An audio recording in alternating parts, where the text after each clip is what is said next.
Hi good morning. അപ്പോൾ എല്ലാവർക്കും വളരെ നല്ലൊരു പുതുവർഷം ആശംസിക്കുന്നു. എൻ്റെ മാത്രമല്ല കേട്ടോ, ഞങ്ങളുടെ എല്ലാവരുടെയും വക നന്മയും സന്തോഷവും സമാധാനവും നിറഞ്ഞൊരു വർഷമായിരിക്കട്ടെ എല്ലാവർക്കും എന്ന് ആശംസിക്കുന്നു. അപ്പോൾ നിങ്ങളെല്ലാവരും ന്യൂ ഇയർ അടിപൊളിയായിട്ട് സെലിബ്രേറ്റ് ചെയ്യല്ലേ. അപ്പോൾ നമ്മുടെ ന്യൂ ഇയർ ഈ വർഷം തുടങ്ങുന്നത് ഒരു മധുരത്തിൽ നിന്നാണ്. ദാ എൻ്റെ കയ്യിലൊരു മധുരം. ഇത് എല്ലാവർക്കും എളുപ്പത്തിൽ ഉണ്ടാക്കാം. നമ്മുടെ വീട്ടിലുള്ള കുറച്ച് അരിപ്പൊടിയും പാലും പഞ്ചസാരയും ഉണ്ടെങ്കിൽ എളുപ്പത്തിൽ ഉണ്ടാക്കാൻ പറ്റുന്നൊരു മധുരമാണ്. ഇതിന് നിങ്ങൾക്ക് ഇഷ്ടമുള്ള പേരിട്ട് വിളിക്കാം. പുഡിങ്ങോ ഡെസേർട്ടോ ആയിട്ട് ഉപയോഗിക്കാം, പായസം പോലെ ഉപയോഗിക്കാം, എങ്ങനെ വേണമെങ്കിലും ഉപയോഗിക്കാം. നന്നായിട്ട് തണുപ്പിച്ച് കഴിക്കുകയാണെങ്കിൽ നല്ല സൂപ്പർ ടേസ്റ്റാണ്. അപ്പോൾ നമുക്ക് ഈ ന്യൂ ഇയർ സ്പെഷ്യൽ ഡെസേർട്ട് എങ്ങനെയാണ് ഉണ്ടാക്കുന്നതെന്ന് നോക്കാം. നമുക്ക് നമ്മുടെ ഇൻഗ്രീഡിയൻസ് നോക്കാം. നമ്മളിപ്പോൾ എടുത്തിരിക്കുന്നത് 1 കപ്പ് വറുത്ത അരിപ്പൊടിയാണ്. അപ്പത്തിൻ്റെ പാകത്തിൽ അല്ലെങ്കിൽ ഇടിയപ്പത്തിൻ്റെ പാകത്തിൽ വറുത്ത അരിപ്പൊടി എടുക്കുക കേട്ടോ. അല്ലാതെ പുട്ടിൻ്റെ പാകത്തിൽ വറുത്ത അരിപ്പൊടി എടുത്തിട്ടുണ്ടെങ്കിൽ പെർഫെക്റ്റ് ആവില്ല. അതുപോലെ തന്നെ 2 പാക്കറ്റ് പാൽ വേണം, 1 ലിറ്റർ പാൽ വേണം. ഒരു 5 ടേബിൾ സ്പൂൺ മുതൽ 6.5 ടേബിൾ സ്പൂൺ വരെ പഞ്ചസാര ചേർക്കാം നിങ്ങളുടെ മധുരത്തിനനുസരിച്ച്. 6.5 ടേബിൾ സ്പൂൺ പഞ്ചസാര ചേർക്കുകയാണെങ്കിൽ നല്ല മധുരമായിരിക്കും. 5 ടേബിൾ സ്പൂൺ ആണെങ്കിൽ ഒരു മീഡിയം മധുരമായിരിക്കും. അപ്പോൾ ആദ്യം നമുക്ക് ഈ അരിപ്പൊടി സാധാരണ നമ്മൾ ഇടിയപ്പത്തിന് കുഴയ്ക്കുന്ന പോലെ കുഴച്ചെടുക്കുക.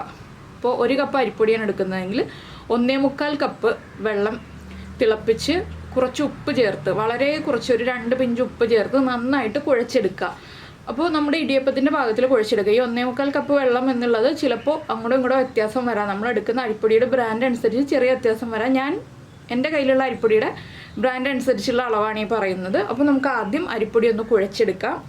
ഇപ്പോൾ നമ്മുടെ അരിപ്പൊടി ഇടിയപ്പത്തിൻ്റെ പാകത്തിൽ കുഴച്ചെടുത്തിട്ടുണ്ട്. ഞാൻ കുഴയ്ക്കുന്നതൊന്നും കാണിച്ചിട്ടില്ല, പക്ഷേ ഇതുപോലെ നല്ല സോഫ്റ്റ് ആയിട്ടാണ് കുഴച്ചെടുത്തിട്ടുള്ളത്. ഇനി നമുക്കിതിനെ ഒന്ന് ഷേപ്പാക്കി എടുക്കണം. ഇത് നിങ്ങൾക്ക് ഇഷ്ടമുള്ള ഷേപ്പിൽ ഉണ്ടാക്കാം. ഞാനിപ്പോൾ ചെയ്യുന്നത് ഇത്രയും ചെറിയ ക്വാണ്ടിറ്റി അരിപ്പൊടി എടുത്തിട്ട് ഇതുപോലെ കയ്യിൽ വെച്ചിട്ടൊന്ന് ഉരുട്ടിയെടുക്കുകയാണ്. ഇത് കണ്ടോ, ഇതുപോലെ നമ്മുടെ മുല്ലമൊട്ടിൻ്റെ ഷേപ്പ് ഉണ്ടല്ലോ, കറക്റ്റ് മുല്ലമൊട്ടിൻ്റെ ഷേപ്പൊന്നും ആയിരിക്കില്ല നമ്മൾ ഉരുട്ടുമ്പോൾ, നമ്മൾ എപ്പോഴും ചെയ്യുന്ന കാര്യമല്ലല്ലോ. പക്ഷെ ഏകദേശം ഒരു മുല്ലമൊട്ടിൻ്റെ ഷേപ്പിൽ ഇതുപോലെ ഉരുട്ടിയെടുക്കുക.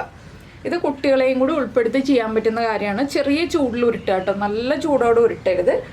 ഇതുപോലെ ചെറിയ ചെറിയ ക്വാണ്ടിറ്റി എടുക്കുക, വളരെ ചെറിയ ക്വാണ്ടിറ്റി എടുത്തിട്ട് ചെയ്യാം. പിന്നെ നിങ്ങൾക്കിത് റൗണ്ട് ഷേപ്പിൽ ആക്കിയിട്ടൊന്ന് പരത്തി എടുക്കണം എന്നുണ്ടെങ്കിൽ നമുക്ക് അങ്ങനെ ചെയ്യാം. പിന്നെ ചെറിയ ബോൾസ് ആക്കി എടുക്കണം എന്നുണ്ടെങ്കിൽ അങ്ങനെ ചെയ്യാം. അപ്പോൾ എന്താണെന്ന് വെച്ചാൽ വലിപ്പം കൂടുകയാണെന്നുണ്ടെങ്കിൽ നമുക്കിത് പാലിലിട്ട് വേവിക്കാൻ പറ്റില്ല. നമ്മുടെ ഇഡലി തട്ടിൽ വെച്ചിട്ടൊന്ന് ആവി കയറ്റി എടുക്കേണ്ടി വരും. ഞാനിതിപ്പോൾ പാലിലേക്ക് ഇട്ടിട്ടാണ് വേവിച്ചെടുക്കുന്നത്. അപ്പോൾ ഞാനിതുപോലെ എല്ലാം ഉരുട്ടിയെടുക്കട്ടെ. അപ്പോൾ നമ്മുടെ അരിപ്പൊടി മുഴുവൻ ഇതുപോലെ ആക്കി എടുത്തിട്ടുണ്ട്. ഇത് കുറച്ച് സമയം എടുക്കും കേട്ടോ. നമ്മളൊന്ന് TV കാണുമ്പോഴോ അല്ലെങ്കിൽ വെറുതെ ഇരിക്കുമ്പോഴോ വെറുതെ സംസാരിച്ചിരിക്കുമ്പോഴോ ഒക്കെ ചെയ്യാവുന്ന കാര്യങ്ങളാണ്. അതുപോലെ തന്നെ കുട്ടികളെ കൂട്ടിയിരുത്തിയിട്ടും ചെയ്യാൻ പറ്റുന്ന കാര്യമാണിത്. അപ്പോൾ ഇനി നമുക്കിത് വേവിച്ചെടുക്കണം.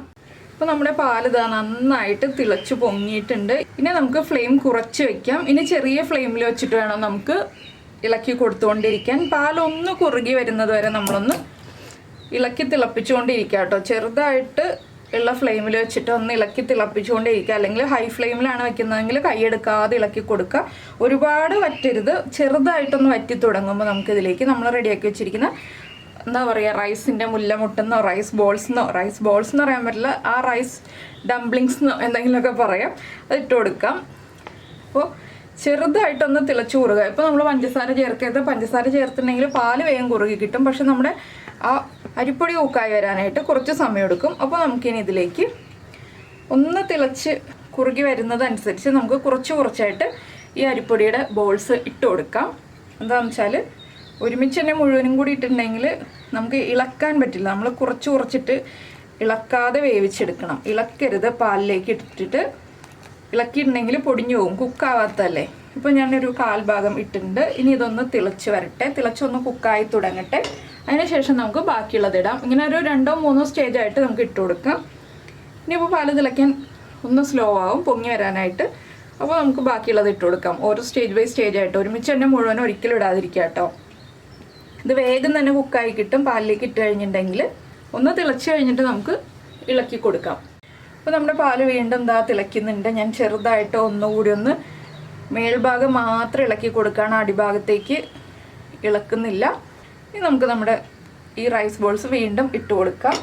കൈ കൊണ്ടോ സ്പൂൺ കൊണ്ടോ ഒന്നും ഇട്ട് കൊടുക്കണ്ട. ഇതുപോലെ നമ്മൾ പാത്രം ചരിച്ചിട്ട് ഇട്ട് കൊടുക്കുക. അപ്പോൾ എന്താണെന്ന് വെച്ചാൽ നമ്മൾ ഉണ്ടാക്കിയ ഷേപ്പ് മിസ്സായി പോവില്ല. വീണ്ടും ഇതൊന്ന് തിളച്ച് വരട്ടെ. പിന്നെ എത്രത്തോളം കുറുകി കിട്ടണം എന്നുള്ളതൊക്കെ നിങ്ങളുടെ ഇഷ്ടമാണ്. എന്താണെന്ന് വെച്ചാൽ അരിപ്പൊടി ആയതുകൊണ്ട് തന്നെ ചെറുതായിട്ടൊന്ന് കുറുകി വരും വേഗം തന്നെ. പിന്നെ നിങ്ങൾക്ക് നല്ല തിക്കായിട്ട് വേണമെന്നുണ്ടെങ്കിൽ നമ്മൾ പാല് ലോ ഫ്ലെയിമിൽ വെച്ച് തിളപ്പിച്ച് കുറുക്കിക്കൊണ്ടിരിക്കുക. അല്ലാതെ കോൺഫ്ലോർ അരിപ്പൊടിയൊന്നും കുറുക്കി ചേർക്കാൻ നിൽക്കരുത്. അപ്പോൾ ആ നാച്ചുറൽ ടേസ്റ്റ് മിസ്സായിപ്പോവും. ഇനിയിപ്പോൾ നമുക്ക് ബാക്കിയുള്ള ഇതും കൂടി ഇട്ട് കൊടുക്കാം. ഇനി ഒന്ന് നന്നായിട്ട് തിളച്ച് വരുമ്പോൾ നമുക്കിതിലേക്ക് കുറച്ച് സാധനങ്ങളൊക്കെ ചേർത്ത് കൊടുക്കാനുണ്ട്. നിങ്ങൾക്ക് ജീരകത്തിൻ്റെ ഫ്ലേവർ ഇഷ്ടമാണെങ്കിൽ ജീരകം ഒരു 1/4 ടീസ്പൂൺ ചേർക്കാം. ജീരകം പൊടിച്ചത്. ഞാനിപ്പോൾ ജീരകത്തിൻ്റെ ഫ്ലേവർ താല്പര്യമില്ലാത്തതുകൊണ്ട് ഏലക്കപ്പൊടി മാത്രമാണ് ചേർക്കുന്നത്. അപ്പോൾ വെന്ത് വരുന്നതൊക്കെ മുകൾ ഭാഗത്തേക്ക് പൊങ്ങി വരും കേട്ടോ. വേവായി വരുന്നതൊക്കെ വേഗം തന്നെ മുകൾ ഭാഗത്തേക്ക് പൊങ്ങി വരും. വീണ്ടും പാല് തിളയ്ക്കുന്നുണ്ട്. നമ്മളൊന്ന് പതുക്കെ ഇളക്കി കൊടുക്കുക.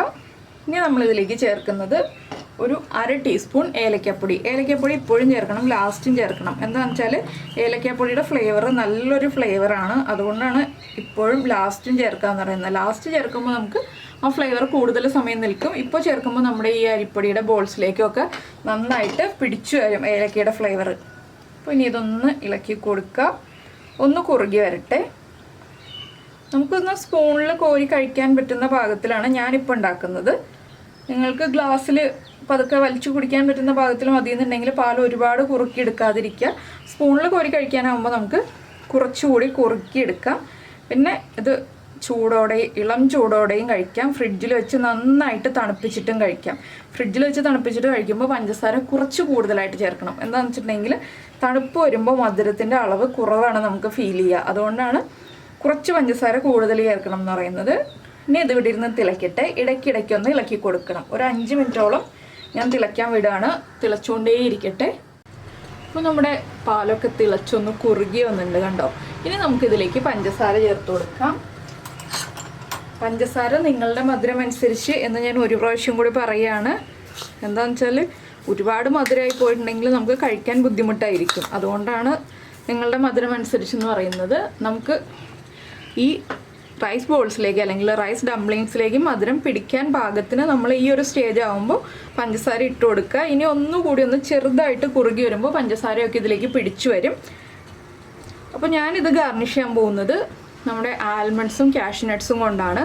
നിങ്ങൾക്ക് വേണമെന്നുണ്ടെങ്കിൽ റൈസിൻസ് ഉണ്ടല്ലോ, കറുത്ത മുന്തിരിയോ ആ ഗോൾഡൻ കളറിലെ മുന്തിരിയോ, രണ്ടിലേത് മുന്തിരി വേണമെങ്കിലും നെയ്യിൽ ഫ്രൈ ചെയ്തിട്ട് ചേർക്കാം, ഇല്ലെങ്കിൽ ഡയറക്റ്റ് ചേർക്കാം.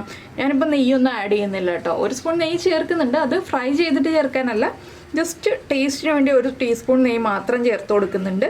അല്ലാതെ നമ്മളിതിലേക്ക് ഫ്രൈ ചെയ്തൊന്നും ചേർക്കുന്നില്ല, എല്ലാം ഡയറക്റ്റ് തന്നെയാണ് ചേർക്കുന്നത്.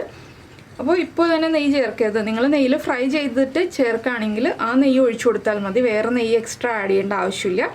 അപ്പോൾ ഇതൊന്ന് തിളച്ച് പഞ്ചസാരയൊക്കെ ഒന്ന് കുറുകി വരട്ടെ. ഒരുപാട് കുറുകണ്ട, ഇപ്പോൾ തന്നെ ആവശ്യത്തിന് കുറുകി വന്നിട്ടുണ്ട്. ഇതൊന്നുകൂടി ഒന്ന് കുറുകും പഞ്ചസാര നന്നായിട്ട് മെൽറ്റായി കഴിയുമ്പോൾ.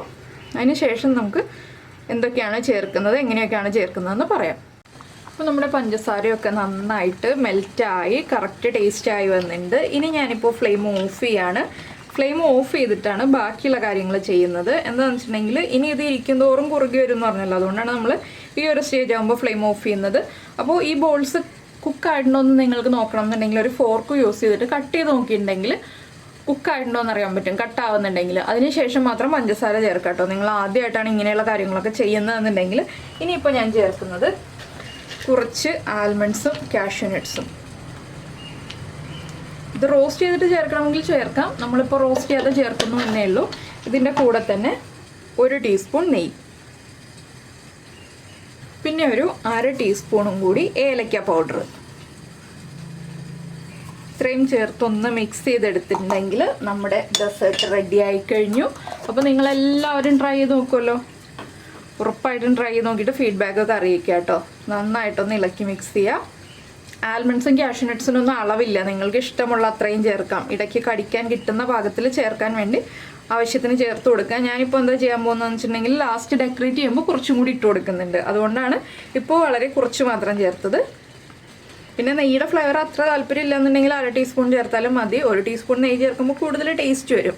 അപ്പോൾ എന്തായാലും നിങ്ങൾക്ക് എല്ലാവർക്കും നമ്മുടെ ഈ ഒരു സ്വീറ്റ് ആയിട്ടുള്ള ഡെസേർട്ട് ഇഷ്ടമായിട്ടുണ്ടാവും എന്ന് വിചാരിക്കുന്നു. അപ്പോൾ ചൂടോടെയോ തണുപ്പിച്ചോ ഒക്കെ കഴിക്കുക. കഴിച്ചതിന് ശേഷം ഫീഡ്ബാക്കൊക്കെ അറിയിക്കുക. പിന്നെ നിങ്ങൾ ഉണ്ടാക്കുകയാണെങ്കിൽ ഫോട്ടോ ഒക്കെ എടുത്തൊന്ന് വാട്സാപ്പ് ചെയ്യുക. അതുപോലെ തന്നെ നമ്മുടെ ചാനൽ ആദ്യമായിട്ട് കാണുകയാണെങ്കിൽ നമ്മുടെ വീഡിയോ പ്രസൻറ്റ് ചെയ്യുന്ന രീതിയൊക്കെ ഇഷ്ടമായി എന്നുണ്ടെങ്കിൽ നമ്മുടെ ചാനലൊന്ന് സബ്സ്ക്രൈബ് ചെയ്ത് സപ്പോർട്ട് ചെയ്യണേ. സബ്സ്ക്രൈബ് ചെയ്യുന്നതിന് ഈ വീഡിയോയുടെ താഴെയുള്ള റെഡ് സബ്സ്ക്രൈബ് ബട്ടൺ ഒന്ന് ക്ലിക്ക് ചെയ്യുക. ആൻഡ് റൈറ്റ് സൈഡിലുള്ള ബെല്ലൈക്കണും ക്ലിക്ക് ചെയ്യുക. അപ്പോൾ ഓൾ എന്ന് പറഞ്ഞിട്ടൊരു ഓപ്ഷൻ കാണാം. ആ ഓളും കൂടി പ്രസ് ചെയ്തിട്ടുണ്ടെങ്കിൽ ഞാൻ എപ്പോഴും വീഡിയോ അപ്ലോഡ് ചെയ്യുമ്പോൾ നിങ്ങൾക്ക് നോട്ടിഫിക്കേഷൻ വരും. അപ്പോൾ ഇത് കണ്ടോ, നല്ല കുറുകിയ ഡെസേർട്ട് റെഡി ആയി കഴിഞ്ഞു. ഈ ബോൾസ് എടുത്ത് കഴിച്ചാലും നല്ല സ്വീറ്റ് ആയിരിക്കും. അതുപോലെ പാലിന് കുറച്ചുകൂടി മധുരം കൂടുതലായിരിക്കും. അപ്പോൾ നിങ്ങൾ എന്തായാലും ട്രൈ ചെയ്ത് നോക്കുക. നമുക്ക് നമ്മുടെ അടുത്തൊരു റെസിപ്പിയുമായിട്ട് നാളെ കാണാം.